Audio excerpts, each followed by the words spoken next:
कर्नाटक के deputy CM DK Shivakumar के भाई डीके सुरेश के उस बयान से बवाल खड़ा हो गया था जिसमें उन्होंने कहा था कि दक्षिणी राज्यों के साथ हो रहे अन्याय को ठीक नहीं किया गया तो दक्षिणी राज्य एक अलग देश की मांग करने के लिए मजबूर हो जाएंगे।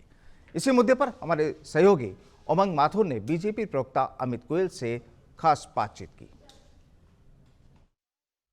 एक तरफ तो कांग्रेस के नेता राहुल गांधी न्याय यात्रा निकाल रहे हैं, देश को जोड़ने की बात कर रहे हैं, नफरत की जगह मोहब्बत की दुकान खोलने की वो बात कर रहे हैं। दूसरी तरफ कर्नाटक में कांग्रेस के ही नेता डीके सुरेश भारत को बांटने की बात कर रहे हैं। जी हाँ, डीके सुरेश ने एक बयान दिया है कि कर्नाटक को अलग देश बनाने जाना चाहिए।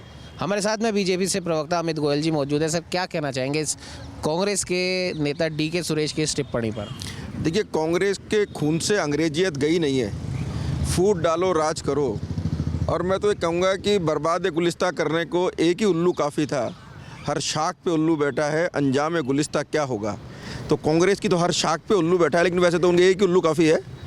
मेरा ये कहना है कि एक तरफ जहाँ कांग्रेस के युवराज भारत जोड़ो यात्रा के नाम पर देश को तोड़ने की बात करते हैं, बार बार हिंदुओं पर कहीं ना कहीं प्रहार करते हैं, छद्म हिंदुत्व की बात करते हैं और बहुत सारी ऐसी बातें करते हैं जिससे कहीं ना कहीं देश का माहौल ख़राब होता है। जब पूरा देश एक सूत्र में बनने जा रहा है, जिस तरह से एक राष्ट्रवाद की लहर पूरे देश में चल रही है और आप ये देखिए पूरे विश्व में भारत का मान सम्मान बढ़ रहा है। कांग्रेस के युवराज भारत से बाहर जाके भी बहुत अनर्गल बातें करते हैं।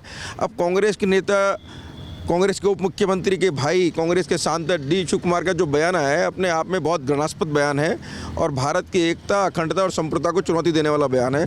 निश्चित रूप से उनके ऊपर मैं तो समझता हूं कि कोई ना कोई संवैधानिक कार्रवाई भी होनी चाहिए, निश्चित रूप से भविष्य में होगी, ऐसा मुझे लगता है, क्योंकि इस तरह का बयान बहुत ही निंदनीय है। और जब ऐसी स्थिति में है, आप ये देखिए कि 2009 से 2014 के बीच में जब कांग्रेस का शासनकाल था, लगभग 53,000 करोड़ रुपये केंद्र की तरफ से कर्नाटक के विकास के लिए दिए गए। और जब मोदी जी का शासनकाल आया तो 2014 से 2019 के बीच में लगभग 1,35,000 करोड़ रुपए, मतलब डबल से भी ज़्यादा, 2.5 गुना पैसा भारत सरकार ने कर्नाटक के विकास के लिए दिया। क्योंकि हमारा तो विश्वास है सबका साथ सबका विकास।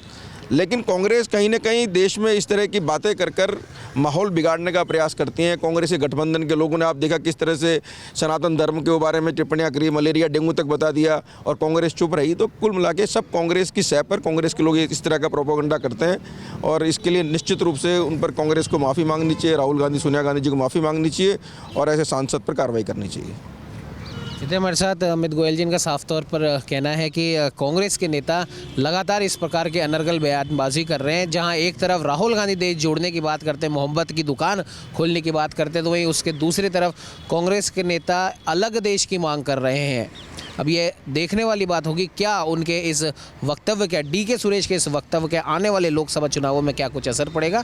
और बीजेपी की तरफ से मांग है कि इनके ऊपर संवैधानिक कार्रवाई होनी चाहिए उनके इस बयान के लिए। सहयोगी कैमरामैन राकेश के साथ उमंग माथुर, नवतेज टीवी, जयपुर।